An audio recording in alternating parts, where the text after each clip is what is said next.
Alright, hi everyone, welcome back to another video of Salesforce Makes Sense. This is Himanshu and we are in our Lightning Web Components Masterclass. We are in this journey for a long time. This is about 40 tutorials done and I am sure about 80 are still left because we are just getting started. Alright, but yeah, thank you for all the comments, for all the support, for all the kind words that you have been putting. We'll continue our learning journey together and get better and make sure that Salesforce makes sense. Yeah, cool. Coming back to our question that I asked you in the last tutorial.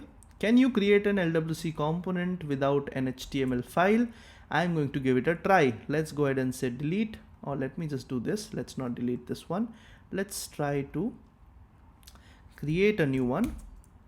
Lightning Web Component comp without HTML. All right.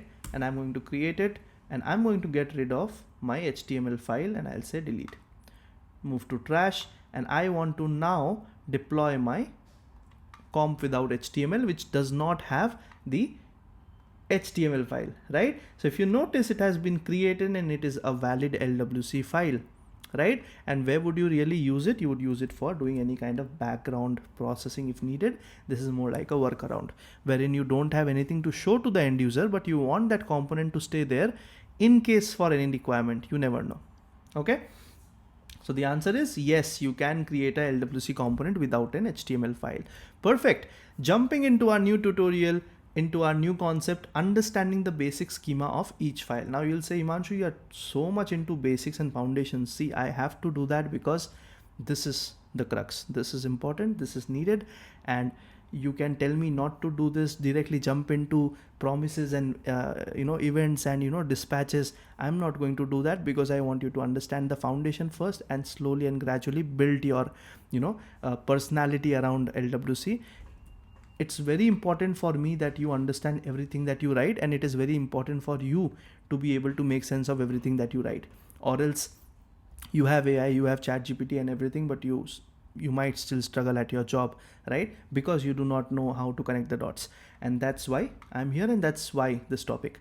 All right, great. So I'm going to talk about some very basic concepts which might look,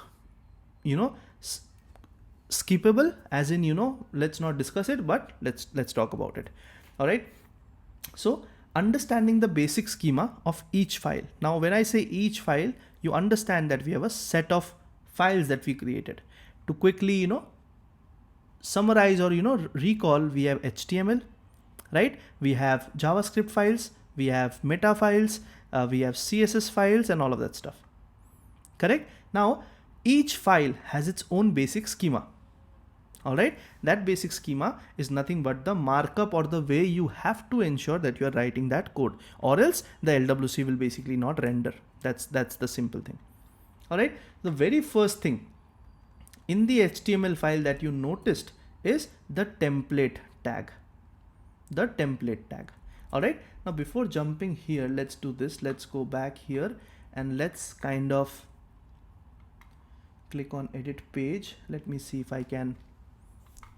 Let's get rid of the SVG vectors and let's get rid of this right here. Let's get rid of this right here, this right here, this right here, this right here, and this right here. All right. And I'm going to get rid of this right here and let's keep this. Okay, fine, save. All right, I've saved this and let's go back, and now I just have one LWC component in my home page, right? And this is my component, right? If I were to inspect it, right, and if I were to show you the HTML, see, if I take a look at this entire bundle, this is the bundle. This is basically your LWC component, right? For the system or the platform to be able to embed it properly, you need your HTMLs to be rooted and basically templated. The template kind of serves as a container for your entire LWC components HTML. As simple as that.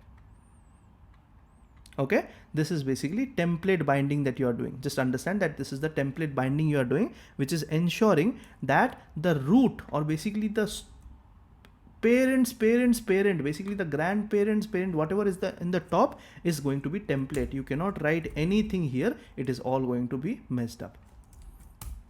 Okay, template tag has to be the opening and the closing tag.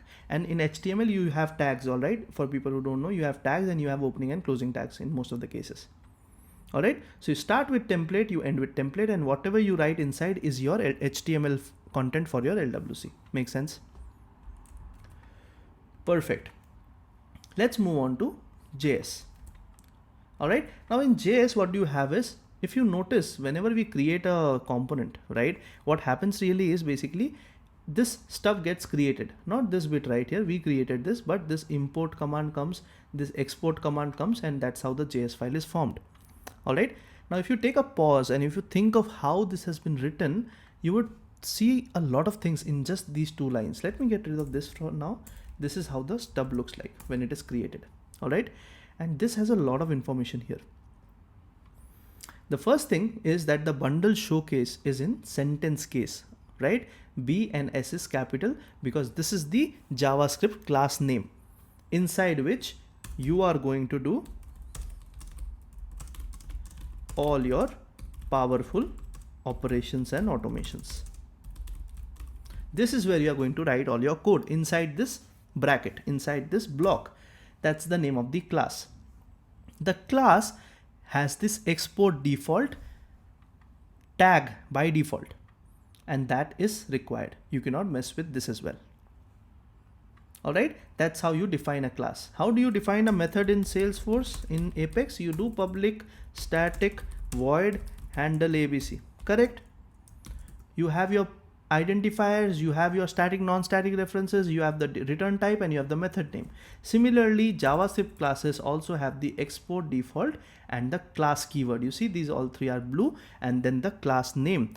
Furthermore, it extends the lightning element, meaning it kind of gives you or provides you all the capabilities of the parent class, which is lightning element. So this is basically an extends keyword, right? Again, coming from the OOPS concept. Very similar to Apex, very similar to Java. It is extending the lightning element capabilities. All right. And because it is extending the lightning element capabilities, it has to be imported from a module. Now, because we are on JavaScript, on React framework, basically these things work in modules. Like similarly how we have classes in Apex, right? System class, schema class, this class, that class, whatever classes do we have. Here you have modules. So whenever you have modules, you have to import some library out of it to be able to use it. All right. It's more like a refrigerator. You pick out a vegetable and then you cook it. So you have to, if you want to extend the capabilities of your refrigerator, you have to import first. All right. So if you see the syntax, import, curly braces, and everything that you want to import from the LWC library or module is basically going to be listed here. Random examples, all are valid. API, wire, track, lightning element, everything. But the bare minimum requirement is that you import the lightning element from LWC, or else again, it will mess up if you don't import it. You import it here, you extend it here, and then you're good to go. Good to go. Do anything inside. No one cares from the Salesforce side. Make sense? All right. The third file that you have is basically the XML file, which is meta.xml file, right? It comes with the .js-meta tag, but essentially it is an XML file. If you look at the XML file, you have two important things: is exposed and the places where you want this component to be used, right? If you want this to be used, I've already said it twice or thrice, you have to mark the is exposed as true. By default, it will always be set as false. Okay, this basically controls the visibility.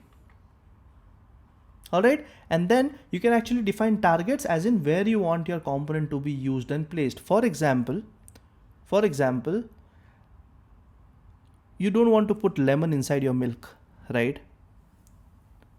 Correct? Even though you have both of these things available at home, you don't want to do that.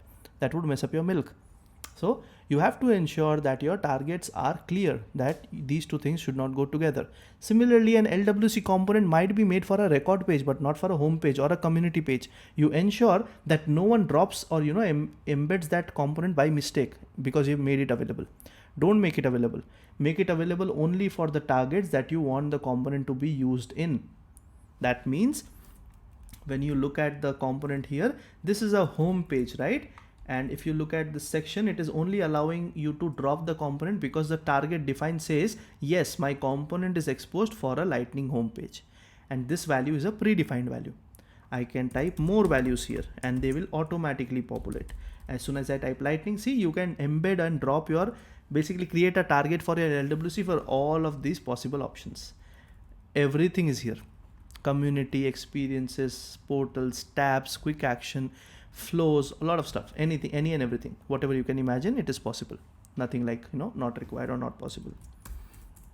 All right, so these two things are important. Where do you want the component to be visible and whether you want the component to be visible or not. You might ask, Himanshu, why would I create a LWC component and not want it to be visible or exposed? Because you might have a component that is required for some calculations or some internal thing. You don't want the end user to see it. So why to expose it? You don't have to expose it. All right, so you can just keep it unexposed and you can still use it. And then you have the API version. What is API version? API version is 63. That's not the answer. The API version, the current API version of the LWC is 63, which is the latest version. Salesforce upgrades its API version pretty much every year and with every releases, right? And when they do that, it basically does two things. First, it stops improving anything that's redundant or discrepant in the past. Maybe 8 years before they created something and now they don't want to use it anymore, they will deprecate it. But at the same time, there's some new feature that they want to bring in, they will incorporate it.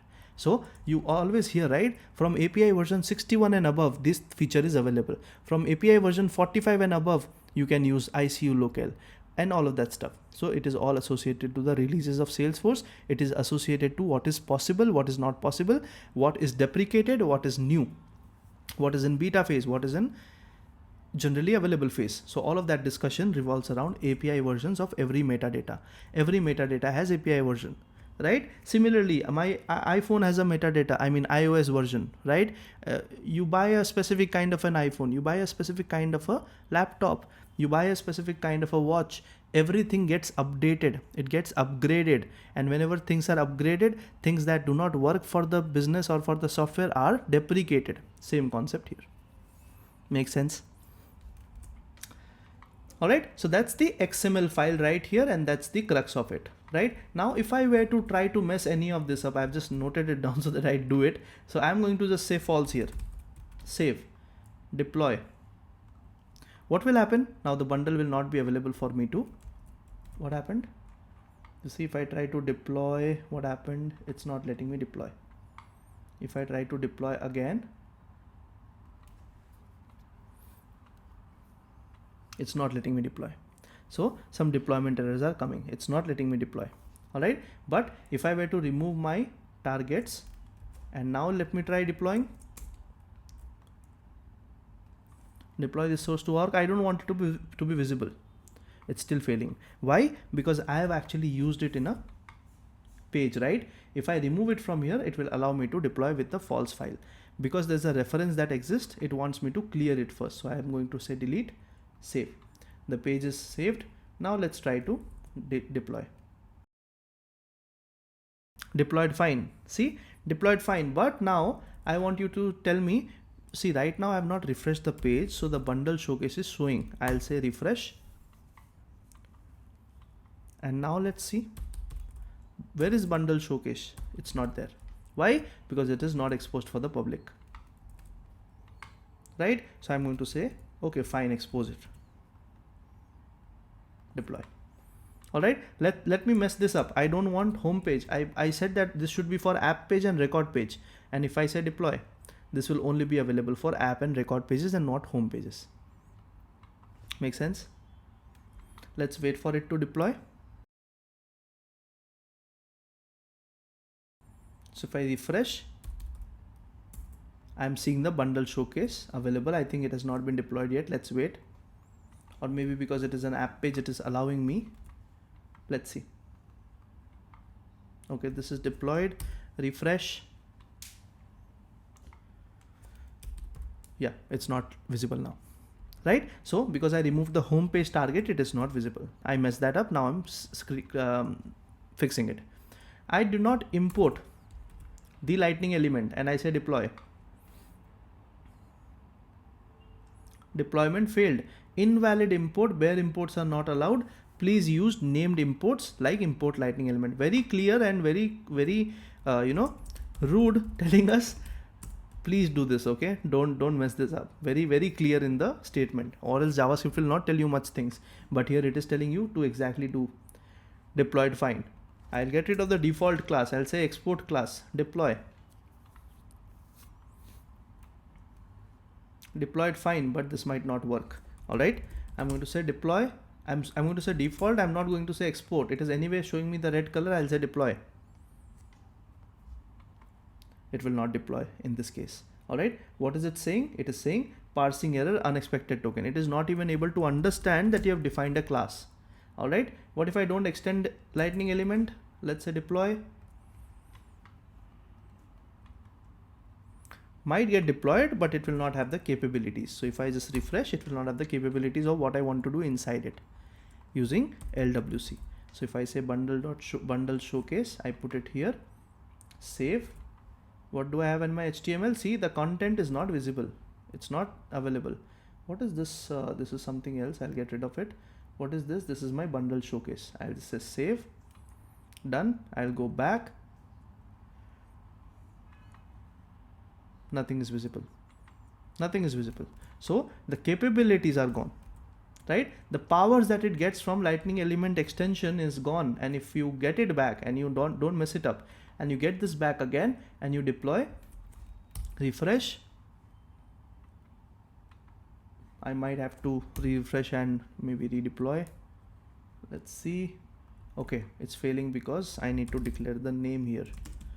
So let's look at maybe Vinod, right? Deploy. The reason I put name is because I'm using this merge field here, right? It might be failing because of that. So when I say refresh now, it still does not work. Let's refresh. Yeah, showing up now. Hello Vinod, nice meeting you. The LWC masterclasses, blah blah blah. All right. What else should I mess up? Let's mess up the HTML. I'll get rid of the I'll not say get rid of the template. I'll say hello world on the top of the template, like on the above the root. I'll say deploy. Deployment fail. What is it saying? It is saying multiple roots found. So according to it, this is one root, this is another root. You cannot have two roots for one tree. I mean, like, you might have branches inside the root, but root is essentially one root, right? Yeah. So you cannot mess up this as well. It's not able to understand, but I'm trying to say, please understand this, please have multiple roots. I'll say hello again, please try again, save, deploy.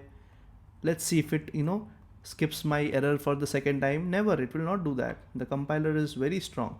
You cannot mess it up, as simple as that. All right, I'm going to say save here. I'm going to say deploy, and now it should again be deployed and it should work fine. Deployed and works fine. All right, so I hope you understand the basic schema of the files, and you now know that if anyone asks, how to start an HTML, your hands will automatically start typing template. For JS, export default class I have to write, and I have to extend the lightning element. What people do is most of the times they forget to, extend certain kind of capabilities. We'll look at that, okay, when it comes in. But now this kind of things will actually make sure that you remember, okay, I did not import it, so how am I using it? That's the only reason I want you to know these kind of things. All right, so that tomorrow if something goes wrong and you have to debug, you know where to come first. False, target, then come back, see any errors, see multiple roots or more kind of errors. SVG is missing. Why is the file is not added? Okay, it is added. What is the issue here? Oh, okay, width is not mentioned. Maybe that's why. Oh, okay, utils.js is there. Okay, there is one method that is being used. Where is it coming from? From this file. Okay, handle grocery shopping. From here that code is coming. That logic is running. That kind of debugging skills will come when these kind of foundations and basics about the schema are set in your head. All right, great. Just tell me that the basic schema makes sense. It would be great. And I would like to conclude this particular tutorial here. Yeah. All right, great. I will talk to you in the next one. Bye.